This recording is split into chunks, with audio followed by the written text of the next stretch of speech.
Bonjour à tous, heureux de vous savoir derrière votre petit écran pour suivre notre émission Vitamine B. Aujourd'hui sur ce plateau, j'accueille Christophe Seize. Bonjour Christophe. Bonjour Sylvain. Tu vas bien? Ça va bien, merci. Heureux de t'accueillir ici. Heureux d'être avec vous, merci pour l'invitation. Voilà. Christophe, tu es né en France, Oui, mais maintenant tu es installé en Suisse. voilà, je suis à Bussigny. Quelles sont les raisons qui t'ont amené dans ce pays? Alors c'est une bonne question, ce n'était pas forcément quelque chose qu'on avait planifié à l'avance. Et puis comme on sert Dieu, on est pasteur avec mon épouse. Et à un moment donné, eh bien, on a vraiment ressenti, on peut dire vraiment qu'il y avait une direction claire de la part de Dieu. Et puis on a été heureux de répondre à l'appel. Tu as toujours été pasteur? Je n'ai pas toujours été pasteur, donc en réalité j'ai suivi des études en physique-chimie, donc à l'université, j'ai un diplôme d'études universitaires en sciences et structures de la matière, donc rien à voir avec pasteur. Et puis je me destinais en réalité, je voulais être professeur en fait, prof.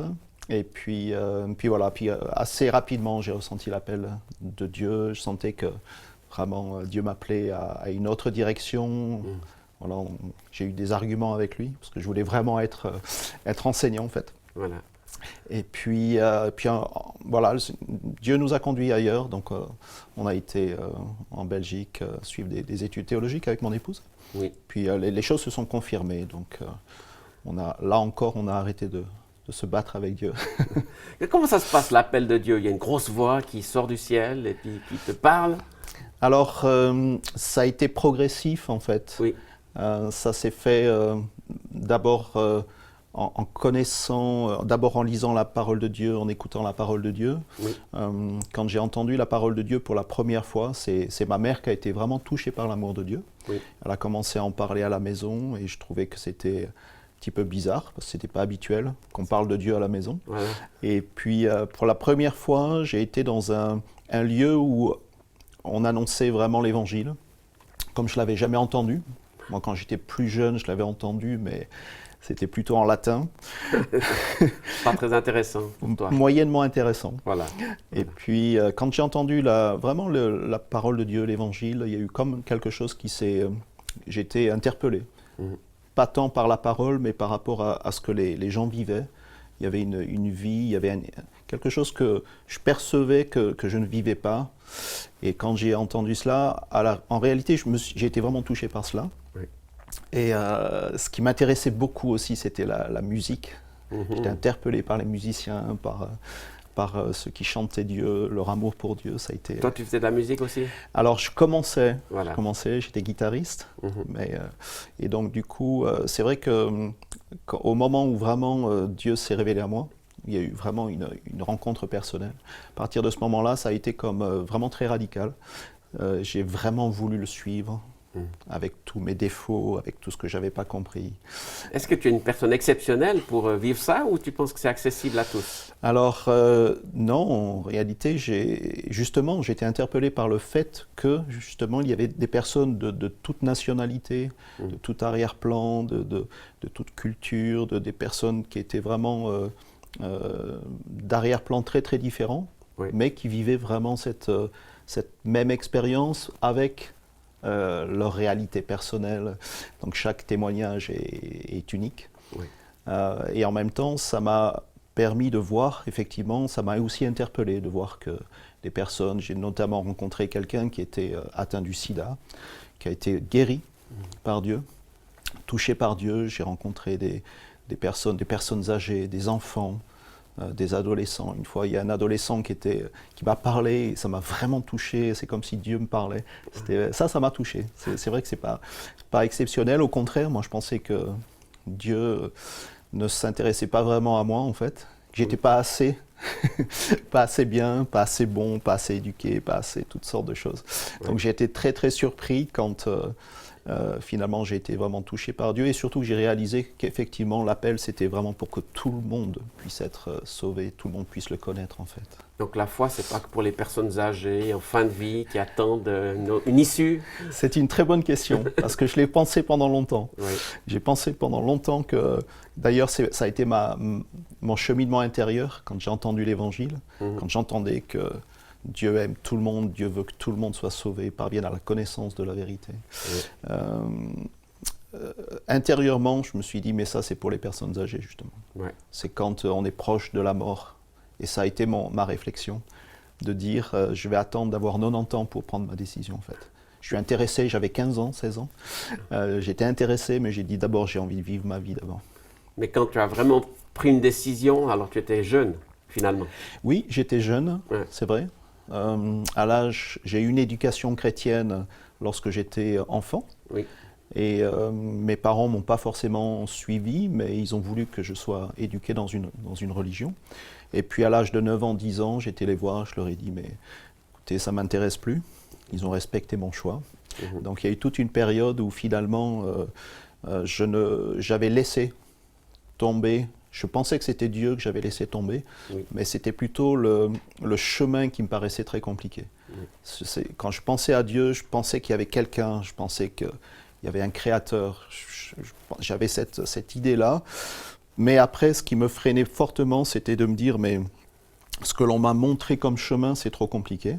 Oui. Et puis surtout, je dirais, ce sentiment d'indignité, de dire, mais si Dieu existe, il a autre chose à faire que s'occuper de moi, en fait. Puis alors, tu as trouvé un chemin plus facile, plus accessible, plus rapide? ça a été assez violent, en fait, dans mon expérience. Oui. Parce qu'effectivement, dans mon cœur, j'ai dit, bon, j'arrête de croire, trop compliqué. Puis, à un moment donné, on a fait un camp de jeunes en montagne. Oui. Donc c'était un camp de jeunes. Et puis le camp de jeunes, c'était aussi de restaurer une auberge de jeunesse, qui était une auberge d'accueil pour ceux qui avaient besoin. Donc c'était en montagne.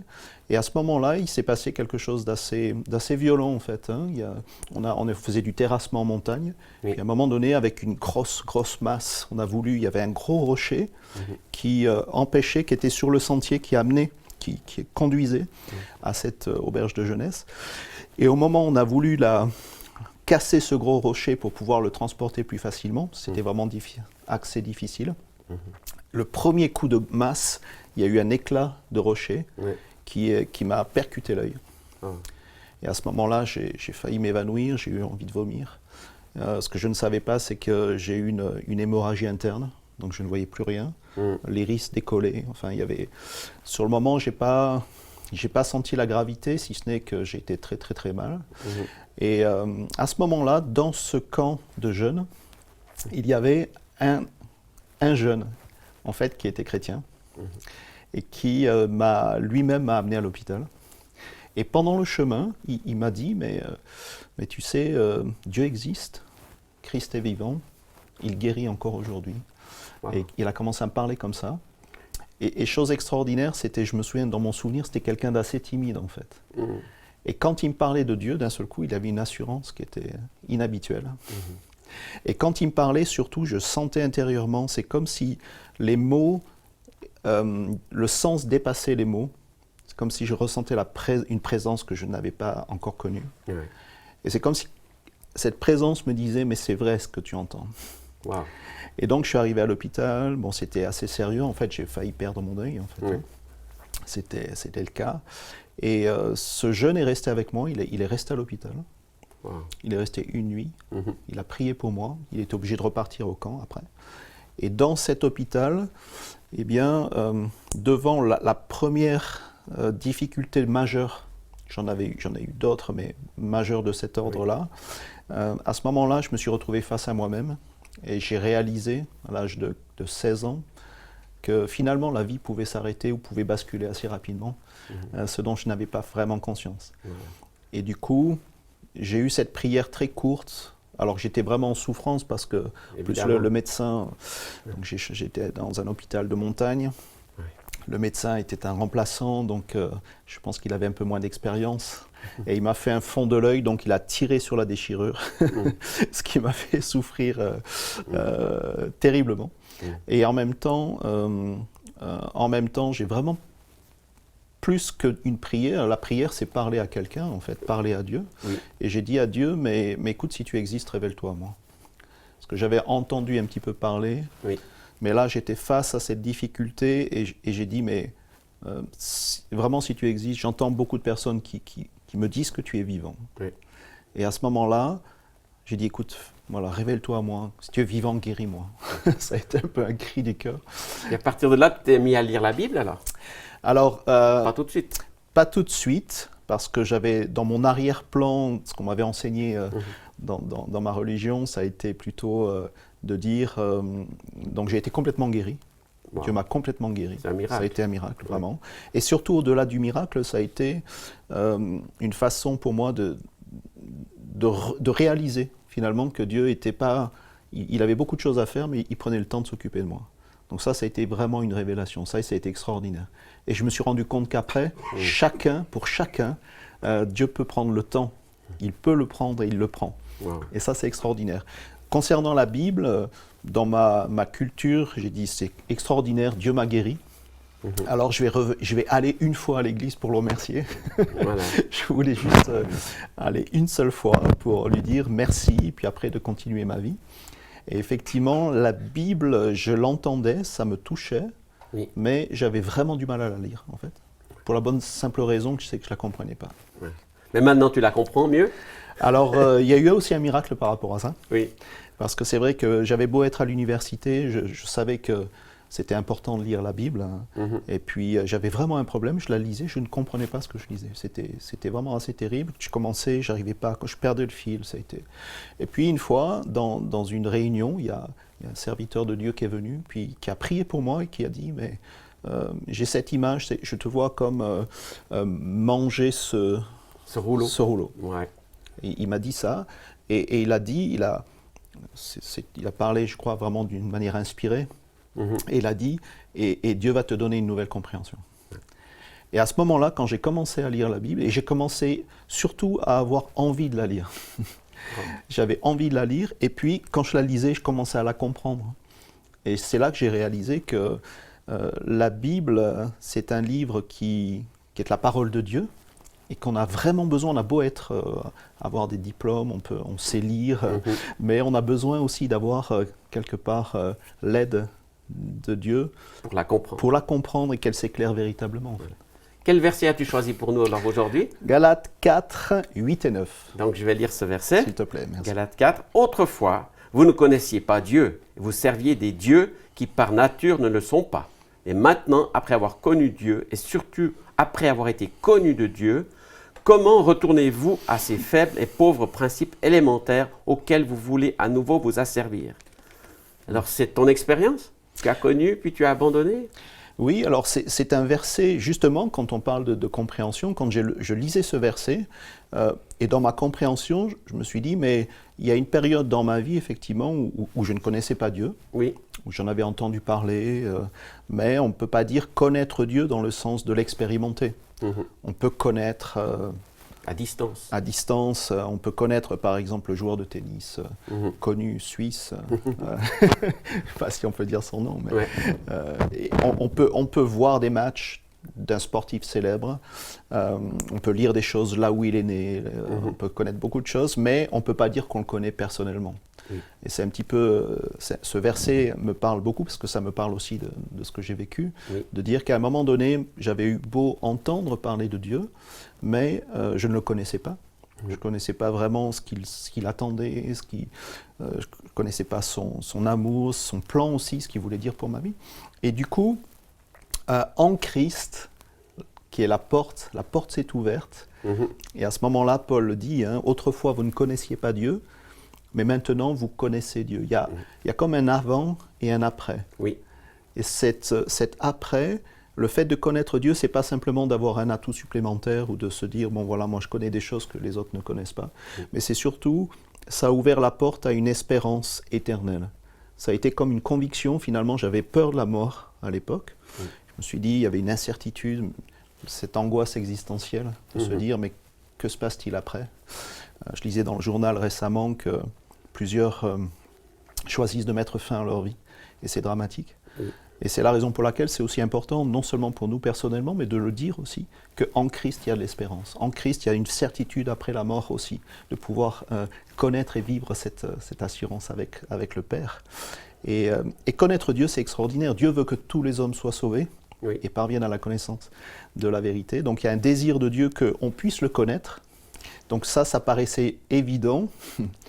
Mais dans ce verset, ce qui m'a touché, c'est comme si Paul se reprend et il dit, mais surtout, vous avez été connus de Dieu. Ah. Et du coup, j'ai regardé un petit peu dans l'original et c'est un mot qui est assez fort, qui exprime une pensée encore plus forte que de connaître Dieu. C'est être connu de Dieu. On peut, par exemple, comme je disais tout à l'heure, des fois il y a des personnes qui ont ils sont fans de sportifs, donc ils connaissent beaucoup, ils collectionnent. Ouais. Mais dans la relation, on peut connaître, il y a une distance. Voilà. Et le fait que Dieu nous connaisse, j'ai réalisé finalement, c'est ce qu'il est écrit dans Jérémie, avant même que je t'ai formé dans le ventre de ta mère, je te connaissais. Dieu dit, je te connaissais avant. Wow. Et cette réalité-là, c'est comme une force, c'est extraordinaire. Ça ouvre des perspectives. Merci beaucoup, Christophe. C'est fantastique ce partage. Et puis on aimerait dire à tous ceux qui nous suivent, Dieu vous connaît aussi, Dieu connaît vos vies et vous pouvez le connaître. Cette distance peut être raccourcie et vous pouvez rentrer en connexion avec Dieu en lisant la Bible ou en priant. Soyez bénis et au plaisir de vous retrouver sur une prochaine émission Vitamine B.